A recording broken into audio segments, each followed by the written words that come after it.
Hi, everyone, and thanks for sticking around for the last keynote. I try to keep it light and entertaining for you. So we have our research group at Cambridge, Mass. We're doing a bunch of research that's at the intersection of computer vision and graphics and machine learning, image processing, video processing. I figured I'd show you today one of our recent works, sort of like to show you the sort of front of research that's being done at Google. We're excited about this. We call this Looking to Listen. It's an audio-video project that basically shows how we can use vision to improve the way we process sound, specifically speech. So the goal of the project is to handle scenarios like this, where you have multiple people speaking, but we want to listen to only one of them, or say a few of them. And we humans know how to do this very well. It's usually referred to as the cocktail party effect. People hear about the cocktail party effect. Great. So it's we have this ability, even in a noisy party, to focus our attention on a specific speaker and hear and listen to just one particular person. We humans know how to do it well. Computers, perhaps not as much. And we want computers like this Google Home device here to know to do that as well as humans, perhaps even better than humans. And so we call it Looking to Listen because that's essentially the main idea of the work, is to try to combine not just audio cues, but also visual cues in order to separate the speech. So we want to not just look at or listen to the audio, but also look at the way people's faces move, the way your lips move, other facial expressions perhaps, to help us separate the speech. Okay? So the setup is going to be the following. We're going to get an input video. It's going to be an ordinary video, YouTube video you take with your camera. And we want to let you, as a user, select the face of the person you want to hear in the video, and then let you hear only that person with everything else muted. Right, that's a goal. So how does that look like? So for example, sport debates. Sports debates, usually, people like to talk over each other. So here's the input video. He's not on a Danny Ainge level, but he's above a Colangelo level. In other words, he understands enough to... If I were a you said it's all right fan, to lose on purpose. You said it's all right to lose on purpose. Yeah, of course and it is. advertise that to the fans. Who doesn't it's know perfectly that? okay. And now we can tell our algorithm, let's just, play to us just the speaker on the left. Let us hear just the speaker on the left. So that's our result. Don't explain it away now. Don't explain it away. You said it was all right to lose on purpose. You said it's all right to lose on purpose and advertise that to the fans. It's perfectly okay.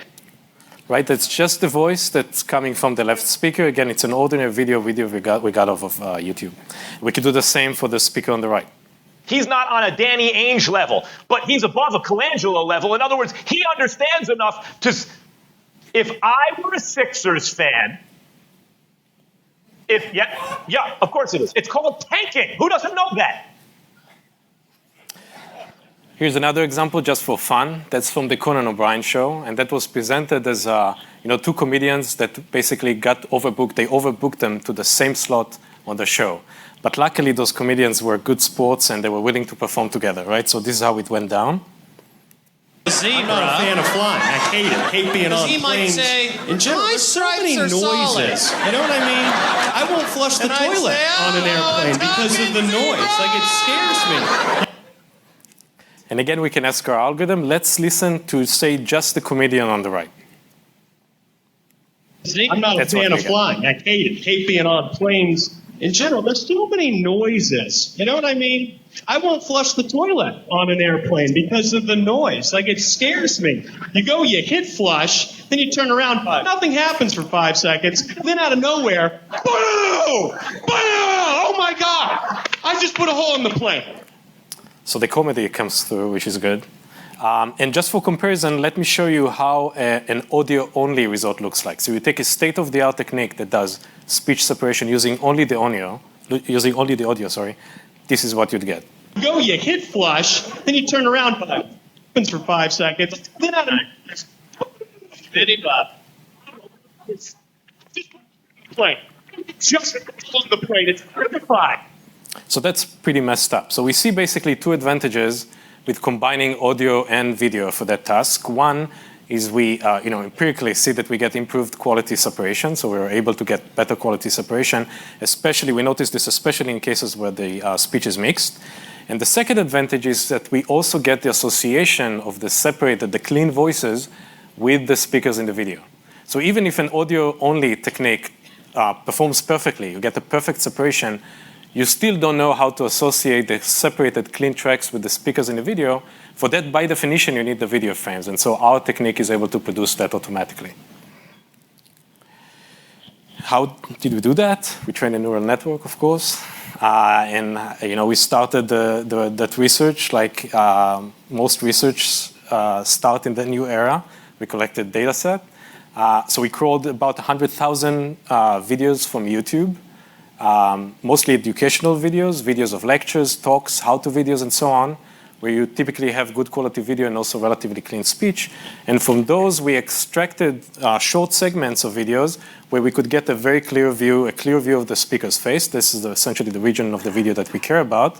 Plus, there's clean speech, no audience noise, no clapping, and so on. Once we have those short video segments, we can start combining them. We can create synthetic cocktail parties, right? So we can take short video segments like these. Et on n'y peut absolument rien. C'est la nature que des students enrolled in a Ph.D. in Europe.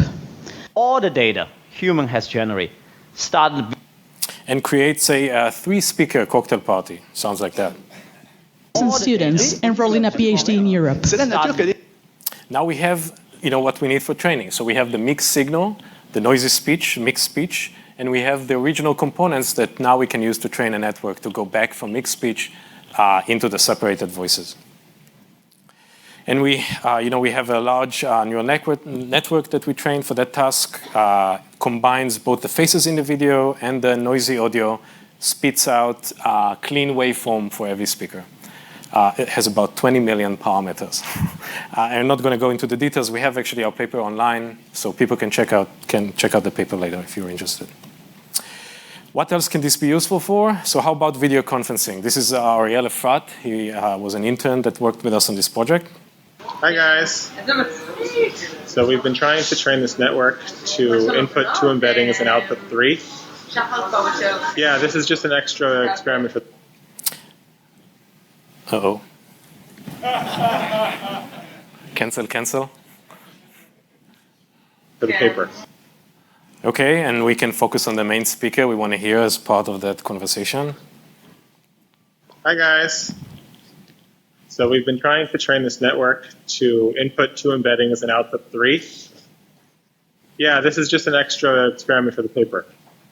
And you can think again, maybe we could do that fairly easily with just using the audio. Different speakers have different pitches, male, female, different voice frequencies. So let's just make it even harder. So this is our double Sundar example. Sundar is the Google CEO. And we took 2 parts from the same video and just placed it 2 different parts from the same video, place it side by side. So, same speaker, same voice, everything is the same. He's just saying different things that are taken from different parts of the video. So this is how the input looks like. For example, I use Google Calendar all the time. On Sundays, at a higher level, to get a weekly view of how my week looks like. And even in that case, we can tell the algorithm, show us just what the left Sundar is saying. At a higher level, in an AI-first world, I believe computers should adapt to how people live their lives, rather than people having to adapt to computers. Yeah, and extremely challenging to do this just using audio. How about if you're sitting in a car and you want to get some instructions from your Google Assistant, like driving instructions with your kids screaming in the back? Okay, Google, please navigate to work. Okay, Google.